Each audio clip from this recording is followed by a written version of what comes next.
سب دیکھنے اور سننے والوں کی خدمت میں محبت بھرا سلام ناظرین۔ پاکستان سے بڑی خبر جو موصول ہو رہی ہے، بہت سے چینلز پر یا سوشل میڈیا پر یہ خبر چل رہی ہے، پر ہمارا کام یہ ہے کہ آپ لوگوں تک زیادہ سے زیادہ صحیح بات پہنچائی جائے۔ ناظرین، احمدیہ کمیونٹی کے جو افراد ہیں ان کے بارے میں یہ پتہ چلا ہے کہ وہاں کے ٹی ایل پی کے اہلکاروں نے چند احمدی گھروں کی نشاندہی کی ہے کہ یہ احمدی قادیانی گھر ہے۔ یہاں پر شاعر اسلام کی خلاف ورزی کی جا رہی ہے۔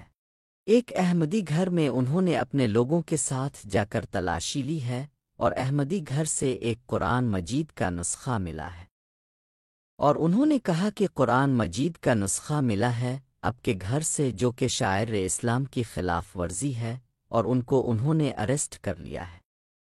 اور باقی جو ان کی اب یہ کوشش ہے کہ ہم جتنے بھی احمدی گھر ہے کوشش کر کے 1 بائی 1 ان کے گھروں کی تلاشی لیں، اور وہاں جن کے پاس قرآن مجید کا نسخہ جات یا کوئی ایسا مواد ہے، اس پر ان کو گرفتار کر کے FIR درج کرائی جائے۔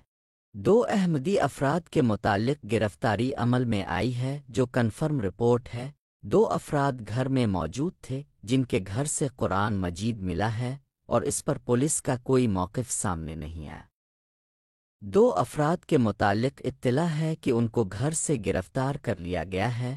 بہاول نگر میں پچھلے کئی دنوں سے حالات خراب چل رہے ہیں، اور اب یہاں تک بات پہنچ گئی ہے کہ گھروں کی تلاشی لی جا رہی ہے اور قانون بالکل خاموش ہے۔ اصولی طور پر دیکھا جائے کہ کسی کی گھر کی تلاشی لینے سے پہلے کوئی وارنٹ یا اپلیکیشن دی جاتی ہے، اور پھر کسی کے گھر پر کارروائی کی جاتی ہے، نوٹس دیا جاتا ہے کہ ہمیں اطلاع ملی ہے کہ فلاں گھر میں یہ کام ہو رہا ہے، تو افسران جو اس کی اجازت دیں تو پھر جاتے ہیں۔ پر یہ جو جرائم ہے 295 ہے، 298 ہے، اس کے ذریعے جو SHO ہے وہ ایسے ہی سمجھتے ہیں جیسے کہ یہ ہمارا بڑا اچھا فرض ہے، اور یہ ہمارے لیے بہت ضروری ہے کہ ہم باقی سارے کام چھوڑ کر اس کام کے لیے جائیں۔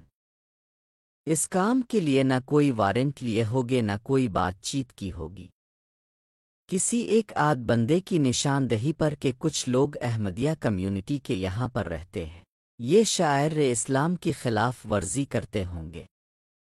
حالانکہ آرٹیکل 20 یہ کہتا ہے کہ آپ اپنی 4 دیواری کے اندر اپنے طریقے سے اپنی عبادت ہر کام کر سکتے ہیں، اور یہ انہوں نے گھر کے اندر جا کر پکڑا ہے، اور گھر کے اندر تو ہر بندہ آزاد ہے۔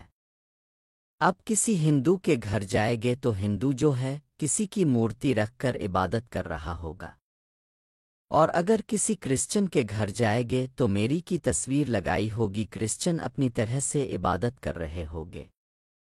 اس طرح یہ تو نہیں کہ اب کسی کے گھر کے اندر جا کر کسی کو گرفتار کر لے اور اس کے اوپر یہ الزام لگائے کہ یہ گھر کے اندر کیا کر رہے ہیں۔ بدقسمتی کے ساتھ جو باقی کمیونٹیز ہیں اور جو احمدیہ کمیونٹی ہیں ان کے ساتھ بہت سخت رویہ یہاں پر اپنایا جا رہا ہے، اور اس کے اندر مزید تیزی آتی جا رہی ہے۔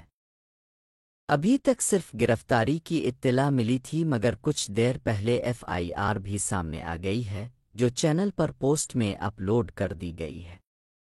بہاول نگر میں پہلے بھی 2-3 واقعات ہو چکے ہیں، اور کافی احمدیہ کمیونٹی کی مخالفت کی جا رہی ہے، اور مساجد کے مینار بھی مسمار کیے گئے ہیں، اور سوشل میڈیا پر کمپین بھی کی جا رہی ہے۔ بہاول نگر جو ہے اس چیز کا کافی زیادہ شکار ہو چکا ہے TLP کی طرف سے، اور وہاں پر بہت زیادہ سوشل میڈیا کمپین چل رہی ہے، کیونکہ یہ واقعہ بھی اسی کا ایک حصہ ہے، اور کسی نہ کسی کو تو پتہ ہوتا ہے کہ احمدی لوگ وہاں پہ رہتے ہیں اور کیا کرتے ہیں۔ یہی اطلاع ملی ہے کہ کسی نہ کسی نے نشاندہی کی ہے، اور گھر کے اندر قرآن مجید پڑا ہوا تھا، اور 2 لوگوں کو گھر سے اریسٹ کر لیا ہے، اور سوشل میڈیا میں آپ کو تصویر بھی اس واقعے کی ہمارے چینل کے پوسٹ پر مل جائے گی، اور ویڈیو بھی جس میں بہت زیادہ نازیبا زبان استعمال کی گئی ہے جو ہمارے چینل کی شیئرز میں اپلوڈ کر دی گئی ہے۔ حیرانگی کی بات یہ ہے کہ اب کسی کے گھروں میں بغیر وارنٹ تلاشی لینے شروع کر دیں۔ آج کل ایسا زمانہ آ گیا ہے کہ آپ کو آن لائن بھی قرآن مجید ہر جگہ سے مل جائے گے، تو آپ اپنے موبائل میں بھی قرآن مجید پڑھ سکتے ہیں۔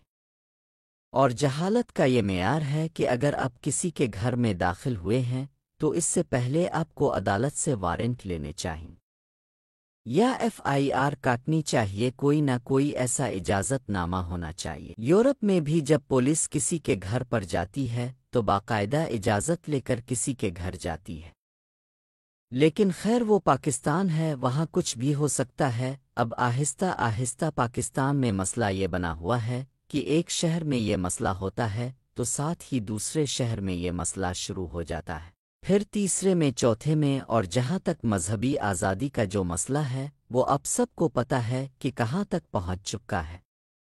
آپ لوگوں کے گھروں میں گھس جاتے ہیں، لوگوں کو پکڑ رہے ہیں، لوگوں کے قبرستان میں حملے کر رہے ہیں، مساجد کے مینار گرا دیے جاتے ہیں۔ سمجھ سے باہر ہے، اور یہ اپنے آپ کو اسلام کا محافظ سمجھتے ہیں۔ ناظرین، کیا اسلام کا محافظ ان درندوں نما شیطانوں کو بولا جا سکتا ہے؟ اپنی رائے سے ضرور آگاہ کریں۔ ابھی تک کے لیے اللہ حافظ۔ چینل کو سبسکرائب اور ویڈیو کو شیئر ضرور کر دیں۔ YouTube channel message of Islam.